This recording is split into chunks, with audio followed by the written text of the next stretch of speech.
During the 80s, he took the world by boxing by storm when he won the New York Daily News Golden Glove title 5 times. In 1982, he won the USA Welterweight title, as we just saw. In 1984, Mark Breland closed out his amateur career by winning the gold medal during the Olympics in Los Angeles. In 87, he went on to become WBA Welterweight Champion of the World. He also has some acting roles to his credit, making his debut in The Lords of the Discipline and even working with the great Spike Lee in a couple of movies. I'd like to welcome, man, I ain't seen you in a while, right? How's everything? Everything's good. Man, I want to hit on your acting career real quick. That was a debut role for you, and also that was a groundbreaking role, too, right? Oh yeah, I got a call from a lady, her name was Ellen Chenoweth, I remember that name, and she asked me, she says, you know, we're calling you about a movie called Lords of Discipline, so can you act? I'm like, do you do any acting? I'm like, no, but I can act. And so they called me up, and I went and read for it, and I got it. I'm like, wow. Mm-hmm. Man. It was a lot of fun. And you went on to act in several roles, Spike Lee and different films like that. All right, we're going to get to boxing. Saw that. What'd you think, man? What did you see? What would you say to that young guy today? Today? Oh, he'd been a world champion today. But that was a lot of fun. That was a lot of fun in the Olympics because, as a matter of fact, Howard Cosell, you know, just hearing his voice was like, wow. Yeah. But, I mean, my thing was, I just enjoyed boxing. I just loved the fight. I loved the boxing. I just wanted to win. How did you get started? Now, from what we were talking off camera, you said you got started because 45 years ago, yesterday, was the anniversary of the fight of the century between Muhammad Ali and Joe Frazier at Madison Square Garden. A friend of my parents, his name was Elijah Best. Everybody called him GOAT. And he took me to see Muhammad Ali and Joe Frazier. I was 7. We was way up at the top, but to be there, man. Just to be there. I'm like, and everybody screaming. I'm like, wow. And right then and there, I said, man, I want to fight. I want to box. And I want to box in the Garden.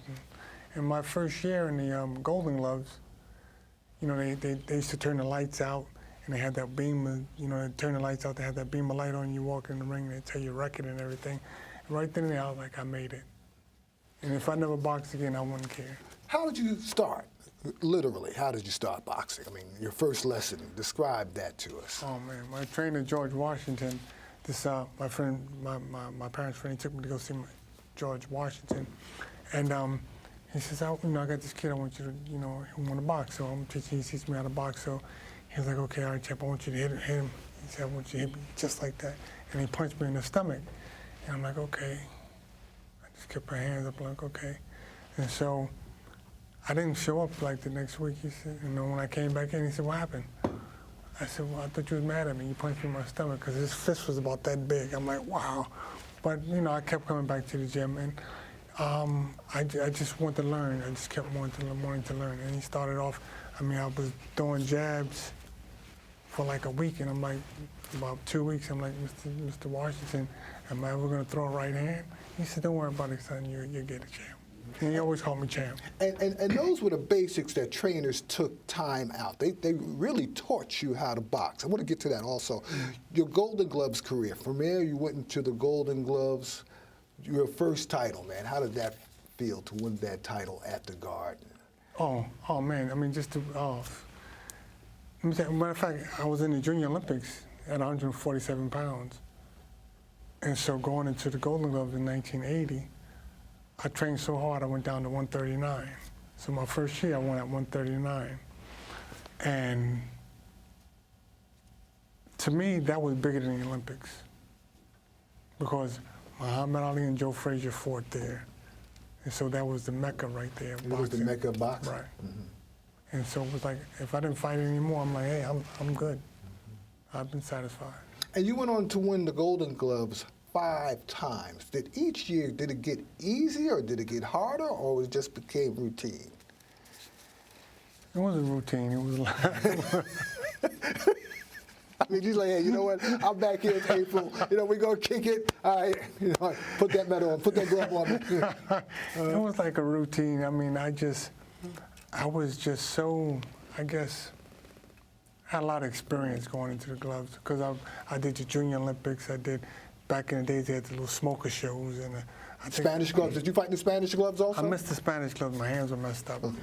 But and you was also part of the Muhammad Ali boxing. yeah, club, right? I was fighting for the Muhammad Ali boxing team when I was 14, and so by the time the Golden Gloves came, I was almost a pro. So and then I sparred with like everybody. I sparred with Tommy Hearns when I was 17, Eddie Mustafa Muhammad when I was like 15, 16. So I sparred with a lot of guys. And you said you were fighting heavyweights at your age, 16, 17. I mean, big guys, like 6'4", 230. Go ahead. I sparred a guy, his name was Barry. Uh-huh. He was like 6'5", and I was like the man in the gym, so I'd walk up, bell ring, ding, and I walk out, bang, and he hit me with the right hand. All I heard was ding, so I turned around, walked back to the corner. My coach said, "What's the matter?" I said, "The bell rung." He said, "No, it didn't." I said, "Give me my mouthpiece." I went back out there, I tried to beat this guy's brains out. But, you know, it's a lot of fun. It was a lot of fun. I enjoyed boxing. And you got a chance to see the world. Oh, yeah, I've been all over Russia, Sweden, Germany, you name it, Africa, everywhere. Mm-hmm. Winning the Olympic gold medal, man, that was the seal, right? As far as you winning, as far as your amateur career. Oh, yeah. What did that mean to you, that moment when they put that medal around your neck? And how also did that change your life? Because, I mean, you were the man then, so how much more of the man could you be after you won the medal? I mean, I got more experience. I guess I was known before that, then I became well known after that. But it was a lot, I got a lot of attention after that, a whole lot of attention. And then, you know, people wanted to see more. And so, I mean, I used to spar with Tommy Hearns and all of these guys, so it was like I got a chance to move around even more after that and to spar with a lot of different guys. And even though you were out of Kronk, but what did it mean to people here in Brooklyn when you won the Olympic gold medal, when you won those titles, when you became also a welterweight champion of the world? What did that mean to people that you grew up with? Well, it meant a lot. I mean, because now the weird thing, coming home from the Olympics, they had a limousine pick me up. I lived in Tompkins Projects on Park Avenue in Brooklyn. Mm-hmm. So when the car drove up, I had to come up out of the sunroof because the people was corralled, that was all surrounding the car. So I had to come up on the sunroof, and it was like everybody's like, wow, and I'm standing there, I'm like, wow. You know, but it meant a lot to Brooklyn because, I mean, everything I did was, you know, in Brooklyn. I mean, I started there, ended there, and, you know, it's just, I love Brooklyn. I'm still there. Olympic fighters today, man, Americans have not brought an Olympic boxing gold medal home in quite some time. What's going on with amateur boxing here in the USA? And is it that the competition in other countries has caught up or surpassed us, or are we lacking something? I don't know. I look at it where a lot of the fighters today, a lot of the amateur fighters, they don't fight enough. I mean, we used to fight constantly. I mean, it was always different shows. You have a boxing show here, you have a boxing. You don't see that anymore. So now to keep these guys busy, that's the amateur boxing program. I don't, know too much about that program. But I know one thing I did. I called the Olympic. Up in Colorado Springs, Olympic headquarters, and I was asking them. When did you do this? I did this back in mid-90s,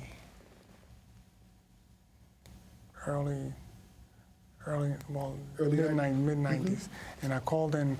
I wanted to become. I asked them about being a coach, and they said, "Well, you're not. You don't have enough experience." And I had to look at the phone like, "Wait a minute."